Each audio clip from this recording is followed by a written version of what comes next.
Est-ce que vous m'entendez bien? Ça va? Ouais. Amen. Amen. Ce soir, je vais vous apporter un message que j'ai, comment dire, j'ai commencé à mettre en place dans mes pensées dimanche. Dimanche, on faisait des cours d'instruction biblique avec les futurs baptisés, puis ceux qui désirent. Et, euh, et on parlait de la justice de Dieu. C'est tout un programme. Et on voyait notamment que la justification, c'est la foi et la grâce de Dieu. Il y a la foi qui vient, elle, de l'homme, d'une décision personnelle, d'un désir de s'approcher de Dieu, d'une réponse à la grâce finalement, et il y a la grâce de Dieu. Ensuite, lundi, j'étais fatigué. On avait fait un long barbecue avec les ados, etc. Et j'ai dit à Jessie, viens, on regarde un film tranquillement. Et puis Jessie, un bon réflexe, elle me dit, mais essaye de trouver un film chrétien. Et du coup, on se met à regarder sur Netflix et on choisit un film comme ça et on tombe sur un film dit chrétien. Et c'est l'occasion du coup de vous alerter sur Netflix et le genre de sites comme celui-là qui propose des films dits chrétiens. Attention, c'est pas parce que c'est écrit chrétien que c'est chrétien. Mais ce film, bien que déviant doctrinalement, aller dans le même sens de la prédication. J'allais parler à l'inverse de ce que ce film enseignait, parlant de la grâce de Dieu, encore une fois.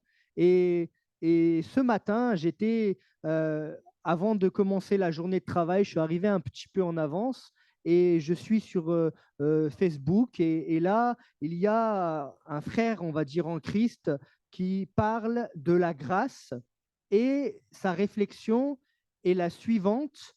Pourquoi mettons toujours des mais après la grâce? Et il se questionnait à ce sujet et il disait notamment que dans le monde chrétien, parfois on manque de bienveillance et on veut rajouter à la grâce. Et toutes ces choses ont fait que je me suis posé et je dis, je crois qu'il faut parler ce soir de ce sujet-là. Donc le sujet de ce soir, c'est la grâce de Dieu, une faveur, mais pas un prétexte. Et on va essayer de creuser un petit peu le sujet en quelques minutes pour pas qu'on perde l'attention. La grâce de Dieu, une faveur, mais pas un prétexte. On va ouvrir dans Éphésiens au chapitre 2, versets 8 à 9, la parole, et on va se rappeler de la grâce de Dieu ce soir. Éphésiens au chapitre 2, versets 8 à 9. Si vous voulez, je vous le lis. Peut-être que Enzi aura le temps de l'afficher. C'est affiché, merveilleux, mon frère. Car c'est par la grâce que vous êtes sauvés, par le moyen de la foi, et cela ne vient pas de vous, c'est le don de Dieu. Ce n'est point par les œuvres, afin que personne ne se glorifie. L'occasion pour nous de nous rappeler ce qu'est la grâce de Dieu. La grâce de Dieu, ce n'est pas dû à nos mérites. Nous ne sommes pas des personnes qui sont, comment dire, meilleures que les autres et qui méritent quelque chose de la part de Dieu, mais nous avons été graciés, secourus dans notre misère. Nous sommes autant perdus que les autres, nous sommes autant déviants que les autres. La Bible a dit qu'il n'y en a pas un seul qui fasse le bien. Dieu a cherché à en trouver, il n'en a pas trouvé. Le cœur de l'homme, c'est un buisson d'épines. Le péché est là, ancré dans la vie de l'homme depuis la désobéissance d'Adam et Ève. Donc, rappelons-nous ce soir que c'est uniquement par la grâce de Dieu que nous sommes sauvés. La grâce, c'est un don gratuit qui vient de Dieu. Et je veux m'en rappeler, mais bien plus qu'un slogan ou qu'un verset que j'ai appris par cœur, même si c'est bien, mais je veux me rappeler que je ne veux pas grand-chose. Avec toute l'humilité qu'il faut avoir pour reconnaître cela, j'ai beau être devenu un enfant de Dieu, chrétien, disciple de Jésus, je ne suis rien sur cette terre, un grain de sable. J'ai beau avoir des valeurs chrétiennes, appliquer la parole de Dieu, je reste un pécheur. À la différence que je suis un pécheur gracié, aimé de Dieu, et il a plu à Dieu de venir à mon secours et me sauver. C'est bien de se le rappeler, mes frères et sœurs.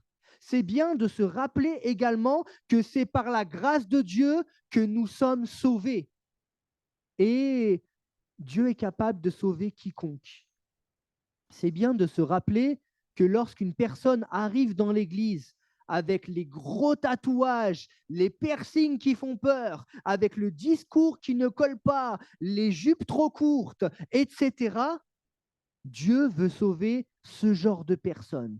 Et c'est bien de se rappeler en tant qu'enfant de Dieu que nous aussi, auparavant, on avait, entre guillemets, si je peux dire comme cela, des péchés qui étaient grossiers, c'est-à-dire visibles aux yeux de tous. Et c'est bien de se rappeler aussi qu'en tant qu'enfant de Dieu, malheureusement, on peut encore avoir des lourds péchés à traiter, mais souvent on va apprendre comme à les cacher.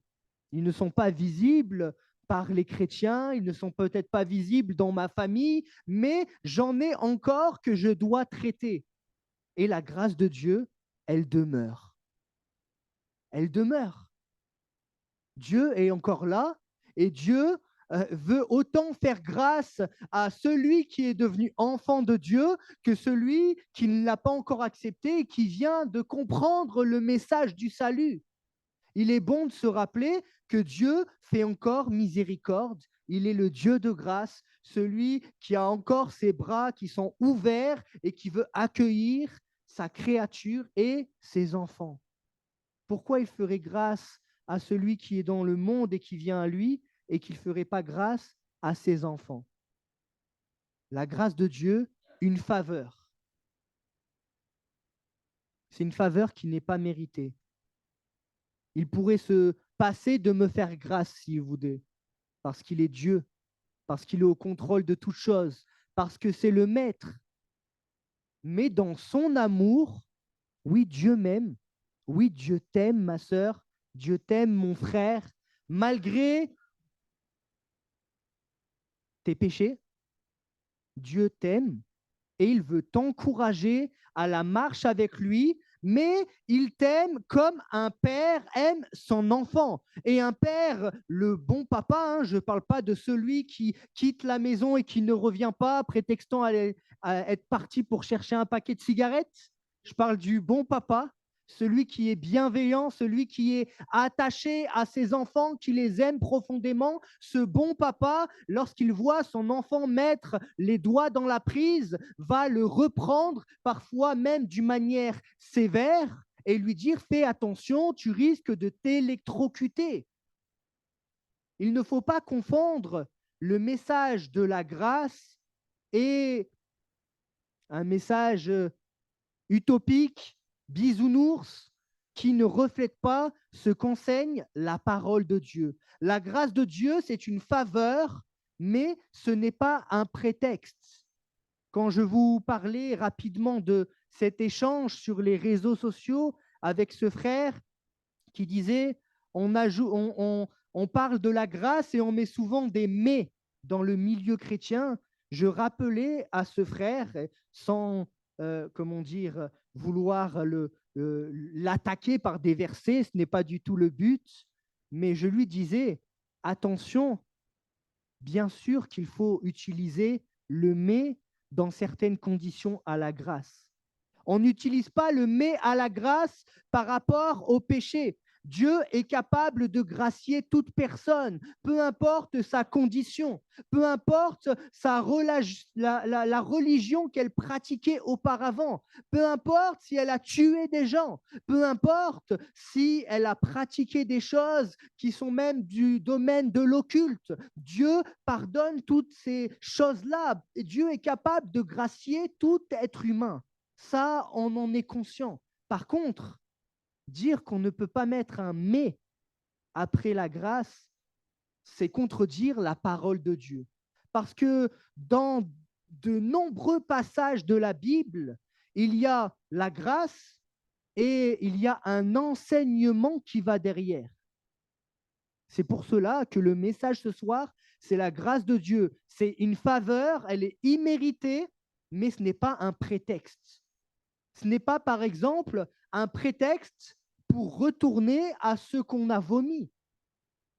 Combien de personnes dites chrétiennes, et je dis dites chrétiennes parce que ça ne peut pas être le cas, vont vivre la foi chrétienne, prétendre qu'elles sont sauvées par la grâce de Dieu et vivre comme marchent les païens. Et là, est-ce qu'on peut parler de grâce de Dieu? On peut parler peut-être d'une lubie. J'ai du mal même à admettre à une mauvaise manière de comprendre les choses, tant la parole de Dieu est claire. Lorsqu'on regardait ce film lundi avec Jesse, il était question dans ce film d'un pasteur, un pasteur comme dans nos assemblées, qui prêche le salut, qui prêche la sanctification, qui prêche à peu près le message que l'on pourrait annoncer dans nos églises. Et puis, il va arriver dans sa vie le décès de son oncle qui était en prison. Son oncle qui s'est suicidé parce qu'il a eu un prolongement de sa peine de prison. C'est dans ce film. Et en fait, il se suicide, cet homme, parce que le pasteur a refusé de lui faire une lettre pour qu'il puisse sortir de prison alors que il était pécheur et sa peine de prison avait été prolongée parce qu'il avait dealé de la drogue. Voilà le contexte. Et donc, le pasteur, ayant appris le suicide de son oncle et à cause du fait notamment qu'il ait refusé de signer cette lettre, bien sûr, un faux témoignage, ce serait quand même contraire à la parole de Dieu, mais le réflexe qu'il va avoir, qui est lui aussi totalement contraire à la parole de Dieu, c'est qu'il va se dire, attends, il était quand même gentil, mon oncle, et comment pourrais-je cautionner un Dieu qui va amener mon oncle, qui me semble être gentil, en enfer? Comment je vais cautionner que mon oncle soit parti pour l'éternité loin de Dieu?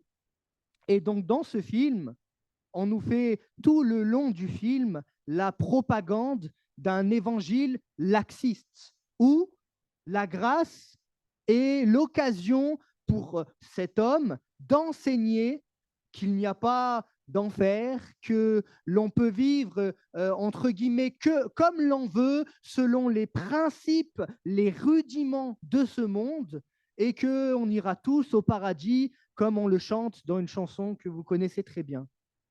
C'est quand même grave. Et comme si ça se trouve sur Netflix, alors l'accès à ce film est populaire. Il y a des milliers et des milliers de personnes qui peuvent le voir. Par contre, un film qui parle directement de la vie de Jésus, peut-être qu'on ne le verra pas. La grâce de Dieu, une faveur, pas un prétexte. La Bible enseigne d'une manière très claire que si l'on demeure dans le péché, alors que l'on a cru en Jésus-Christ, si l'on maintient cette position après avoir été racheté, alors il n'y a plus de sacrifice pour le péché. Et s'il n'y a plus de sacrifice pour le péché, nous sommes perdus. On ne peut pas prétendre Oui, je suis une bonne personne. Ça s'appelle l'humanisme. Je crois que c'est la plus grande religion de ce monde. Mais l'humanisme ne suffit pas pour sauver l'être humain. Il faut que ce soit Dieu qui intervienne. Mais Dieu le fait, mais comme un papa avec son enfant. Un papa donne ses règles à son enfant. Celui qui ne donne pas de règles à son enfant, c'est qu'il ne l'aime pas. Mais nous, nous avons un Dieu qui nous aime. Alors, il y a la grâce comme une faveur imméritée, mais pas un prétexte pour vivre sans principe, sans valeur, sans obéir à notre Père céleste. Elle est nécessaire, la grâce, elle est utile, mais Dieu ne veut pas que nous restons dans notre condition précédente. Dieu veut que nous puissions grandir dans la foi. Dieu veut que nous marquons la différence. Il y a les gens de ce monde qui ne croient pas en Dieu, qui n'ont pas cru en Christ et son sacrifice, qui n'ont pas reçu l'Esprit de Dieu en eux, et il y a nous. Et ce n'est pas être orgueilleux, ce n'est pas être prétentieux, mais le disciple de Jésus a des standards plus hauts que ceux de la société. Il n'est pas meilleur, mais il applique des choses qui sont hautement plus, comment dire, hautement plus éthiques, hautement plus spirituelles, hautement plus, comment dire, exigeantes. On avait un échange avec une jeune ado lors des cours épis il y a quelques semaines et qui me disait, c'est simple quand même la foi chrétienne comparée par exemple à la loi de Moïse. Elle me disait, mais c'est simple, il faut juste accepter, croire en Jésus et l'on est sauvé. J'ai dit, oui, c'est simple. C'est simple même, on pourrait dire comme bonjour. Il faut avoir la foi comme celle d'un enfant. Mais par contre, la grâce est plus exigeante que la loi de Moïse. Parce que nous connaissons Dieu dans son amour, dans ce qu'il a envoyé son Fils unique mourir sur la croix. Nous le connaissons d'une manière si proche de nous, il s'est révélé à nous, il nous a réconciliés avec lui. Alors, par reconnaissance, nous allons agir d'une manière d'autant plus respectueuse envers notre Maître. Donc, du coup, la grâce, elle est plus exigeante que la loi et en aucun cas un prétexte pour vivre comme les gens de ce monde.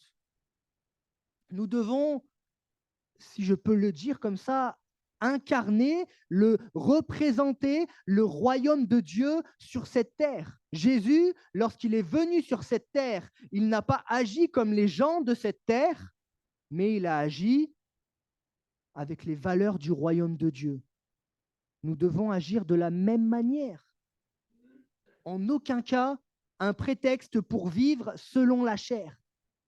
Puisqu'on connaît l'amour de Christ, on peut dire que la loi de Christ est plus exigeante que la loi de Moïse. Et donc, par reconnaissance, nous vivons sur les traces de notre Maître. Important de le dire, même si on le sait en tant qu'enfant de Dieu, mais important de se rappeler dans le quotidien qu'il y ait des rappels pour nous dire, ah oui, là, il faut peut-être t'efforcer dans ton témoignage quotidien. C'est tellement facile de dévier de la trajectoire. Par exemple, je suis au travail et là, au travail, il y a souvent des blagues vaseuses. Quelle position j'ai? Est-ce que je vais participer? Est-ce que je vais peut-être fuir? Ça peut être une solution. Est-ce que je vais répondre à peut-être attention à la manière dont je réponds? Est-ce que ça va refléter le royaume de Dieu ou on va me prendre uniquement pour un empêcheur de tourner en rond? J'ai apporté que, comment dire, du négatif, mais aucune solution. Peut-être apporter la solution de Jésus là-dedans, hein. Peut-être apporter un bout de témoignage, peut-être apporter une part de sagesse plutôt qu'un discours uniquement cassant. Mais peu importe où je me trouve, un verset dit, quoi que vous fassiez, faites tout pour la gloire de Dieu. Nos valeurs, elles sont plus hautes que celles de la société. Mon ressenti en tant qu'enfant de Dieu, il est plus présent que les autres personnes par rapport au péché, par rapport à ce qui est mal, ce qui est bien. Je le sais, ce qui est bien la plupart du temps. Il y a des choses qui vont m'affecter en tant qu'enfant de Dieu et les autres ne vont pas comprendre. Il y a des choses, des endroits que je ne vais plus fréquenter, côtoyer, parce que je suis un enfant de Dieu. Il y a des personnes, et je l'ai dit dimanche rapidement, dont je vais devoir m'éloigner. Ça ne veut pas dire qu'ils ne font plus partie de ma vie totalement, mais elles me tirent vers le bas. Elles sont constamment à renier Dieu et son royaume et ça m'empêche ma croissance spirituelle. Dans certains cas, il faudra s'éloigner. Dans d'autres cas, il faudra combattre spirituellement d'une manière plus assidue. Et la grâce de Dieu, ce n'est pas un prétexte pour vivre selon les standards de ce monde. Galates 5, verset 13 dit « Frères, vous avez été appelés à la liberté, seulement ne faites pas de cette liberté un prétexte de vivre selon la chair, mais rendez par la charité, par l'amour, rendez-vous, par la charité, serviteurs les uns des autres. » Romains 6, versets 14 à 15, « Car le péché n'aura point de pouvoir sur vous, amen, puisque vous êtes non sous la loi, mais sous la grâce. Quoi donc? Pécherions-nous parce que nous sommes non sous la loi, mais sous la grâce? Loin de là. Loin de là. On connaît Jésus. Il s'est donné pour nous. Il nous a tellement aimés qu'il est mort pour nous sur une croix. Il a été cloué. Le sang a coulé. C'est nous qui devions mourir sur la croix. Alors, est-ce que je vais continuer à vivre la vie qui ne reflète pas Dieu? Non, loin de là. La grâce est beaucoup plus exigeante, mes frères et sœurs. Lorsqu'on me voit, on ne doit pas me voir moi, mais on doit voir Christ en moi. Je peux parler des tonnes d'heures. Je peux aller sur le marché et dire Jésus vous aime. Je peux saouler, excusez-moi du terme, ma famille avec des paroles chrétiennes, des versets et des versets. Mais si je ne suis pas une lettre lue, alors ça vaut walou. Ça vaut rien du tout. Je parle dans le vide, dans le vent. Par contre, si mon caractère est transformé par le Seigneur, si le fruit de l'esprit en moi me pousse à être amour, bienveillant, altruiste, patient, avoir de la maîtrise de soi, etc., alors ils diront, dans cette personne, il y a quelque chose de différent. Et c'est ça que nous devons refléter. Les paroles, peut-être, elles sont utiles. En tout cas, je le crois, sinon on ne prêcherait pas. Mais la lettre lue est bien davantage utile, surtout pour nos proches. Ceux sur le marché, si on ne leur parle pas, ils ne viendront pas à nous et ils ne verront pas notre comportement. Donc, bien entendu, on doit leur transmettre quelconque message, soit par la parole, soit par un livret, un évangile. Et il y en a un sur 10 000 qui le lira peut-être, mais c'est déjà 1 sur 10 000. Par contre, notre proche, notre voisin, celui qu'on voit au travail, celui-là, on le voit tous les jours. Il sait si on fait semblant, si on triche, si on se détourne comme ça d'une manière volontaire. Et les non-chrétiens voient très bien. Et je parlais avec une jeune sœur qui me disait que son papa utilise même la foi chrétienne comme un prétexte pour la remettre en place. Dès qu'elle va faire une petite erreur selon lui, il va lui rappeler, mais attends, dans la Bible, c'est pas écrit ça? Tu te dis pas chrétienne, toi, et tu fais cela? Il l'attaque sur cela. Autant de vous dire que notre comportement est scruté par les gens de ce monde. Si nous ne nous appliquons pas à mettre en pratique la parole de Dieu, alors le témoignage que nous portons ne va pas amener d'âme à Christ. Par contre, si nous appliquons la parole de Dieu, si nous ne faisons pas de la grâce de Dieu un prétexte pour vivre selon les standards de ce monde, alors il y aura du fruit à la gloire de Dieu. Et nos proches viendront à Christ. Les gens autour de nous viendront à Christ. Je suis étonné, comme là on en parlait avec Robert, une famille entière qui vient à Christ. Parfois, ce n'est pas le cas. Il y a des combats spirituels. Hein. Il ne faut pas faire une règle comme s'il y avait parmi nous des gens de notre famille qui n'étaient pas à Christ et c'était comme notre faute. Je ne dis pas ça du tout. Mais parfois, c'est comme ça. Si j'ose pas parler, si mon comportement n'est pas changé, alors bah, peut-être que rien ne se passe. Parfois, il faut du temps, hein, bien sûr. Parfois, il y a des combats. Ça, on nous maîtrise partout. Il n'y a pas un chapitre qui détaille comment ils font faire. Mais il faut avoir la vie qui va avec ce que l'on dit. Une dame, une enseignante en BTS me disait, je dis ce que je fais et puis je fais ce que je dis. Je crois que c'est un beau principe de vie. Philippiens 2 au verset 5 nous dit, ayez en vous les sentiments qui étaient en Jésus-Christ. Et je crois que ça résume bien la parole de ce soir. Ayez en vous les sentiments qui étaient en Jésus-Christ.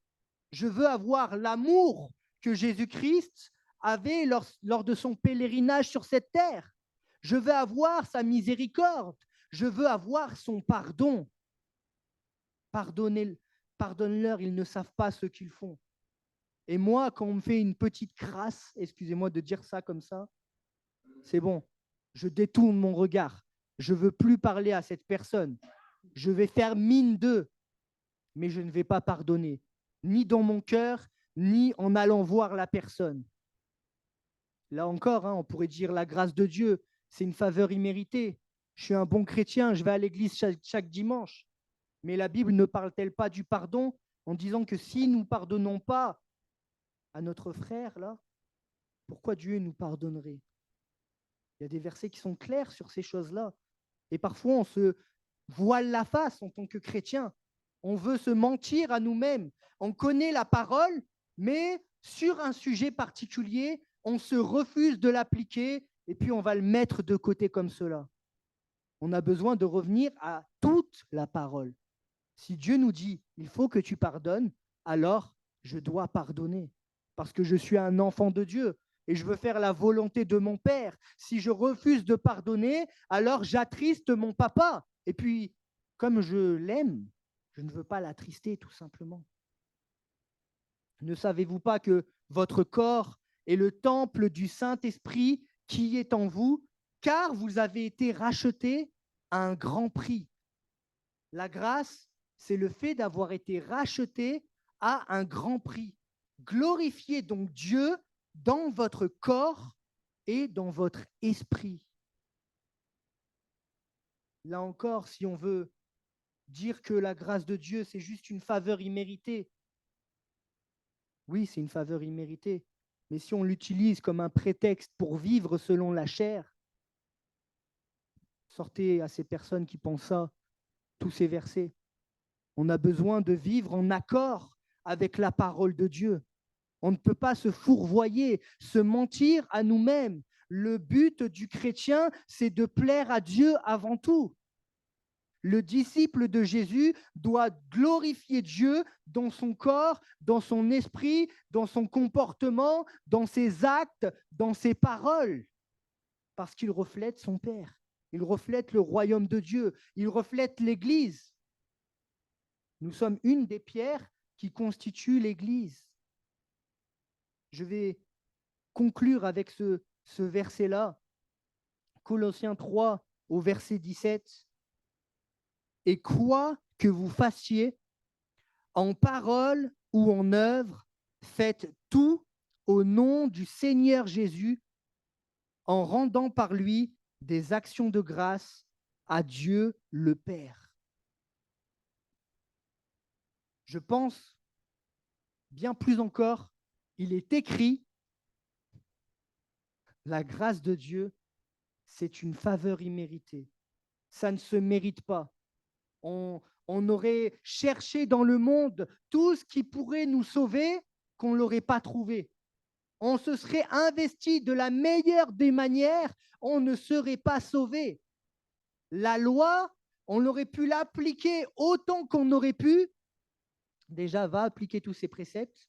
Mais la Bible nous enseigne qu'elle n'était qu'un pédagogue pour nous conduire à Christ, le sacrifice pleinement efficace. La grâce, elle est uniquement dans la personne de Christ, cette faveur imméritée. Mais je dois respecter cette croix qui a été dressée pour moi. Je dois respecter, honorer ce sacrifice ultime qui a été accompli par Jésus. Alors ma vie, je la veux comme une vie remplie du Saint-Esprit, une vie qui honore Dieu, une vie qui ne parle pas seulement par la bouche, mais également par les actes, avec des actes qui retranscrivent ce que Jésus a accompli. Je veux être semblable à Jésus-Christ qui s'est offert pour moi. Que son nom soit béni. Amen. Seigneur, je te remercie pour cette possibilité, Seigneur, de parler de la grâce ce soir. Seigneur, non, Seigneur, je ne veux pas me priver de parler de sujets comme celui-là, même si en tant qu'enfant de Dieu, Seigneur, on l'a entendu, encore entendu, Seigneur, et on le réétendra, Seigneur Dieu, parce que tu n'es pas le même, Seigneur, et cette grâce, Seigneur, elle est merveilleuse. Seigneur, on veut entendre parler du sacrifice de Jésus. On veut se rappeler, Seigneur, que tu es mort pour nous et que ça ne vient pas de nous, Seigneur Dieu. Seigneur, on veut se rappeler, Seigneur, qu'il n'y avait que toi qui pouvais le faire. Il n'y a de salut en aucun autre, Seigneur, mais on veut également, Seigneur Dieu, savoir que tu es mort sur la croix, mais pas en vain, pas pour que nous fassions de notre vie n'importe quoi, pas, Seigneur, pour faire un prétexte pour vivre selon la chair, selon les standards de ce monde, Seigneur Dieu. Merci, Seigneur Dieu, de nous sanctifier, Seigneur Dieu, de nous changer, de nous transformer, Seigneur Dieu, de transformer notre mentalité, notre esprit, nos pensées, Seigneur, que nous puissions, Seigneur, agir comme toi tu as agi sur cette terre, Seigneur, avec, Seigneur, le caractère de Christ. Seigneur, merci, Seigneur Dieu, pour faire de nous, Seigneur, des disciples véritables qui n'avons pas peur de marcher, Seigneur, contrairement, Seigneur, à ce monde. Que ton nom soit béni, Jésus. Amen.